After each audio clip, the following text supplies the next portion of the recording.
5 وقتہ نمازی زیادہ بڑا مجرم ہے اس وقت، اس لیے کہ وہ 23-24 مرتبہ 25 مرتبہ 27 مرتبہ دہراتا ہے ایاک نعبد و ایاک نستعین، اور پھر باہر نکل کر جو کام کرتا ہے وہ اس کے خلاف۔ یہ ہے اصل میں سبب، اور یہ جان لیجئے جو عذاب ہم پر آ رہا ہے اللہ کا وہ اس وجہ سے آ رہا ہے۔ ہمارا کام تو یہ تھا کہ ہم دین کے علمبردار ہیں، دین کا ایک نظام دنیا کے سامنے پیش کریں۔ جب تک وہ ماڈل مسلمان قائم نہیں کریں گے یہی عذاب کے کوڑے برستے رہیں گے۔ سب سے سخت تر عذاب دنیا میں عذاب آتا ہے مسلمانوں پر۔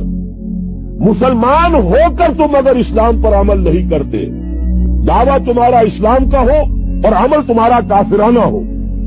نام لو تم محمد کا صلی اللہ علیہ وسلم اور اتباع کرو تم محمد کے دشمنوں کا، دعویٰ کرو اللہ اور اس کے رسول کی وفاداری کا اور تمہاری دوستیاں ہوں اللہ اور اس کے رسول کے دشمنوں سے،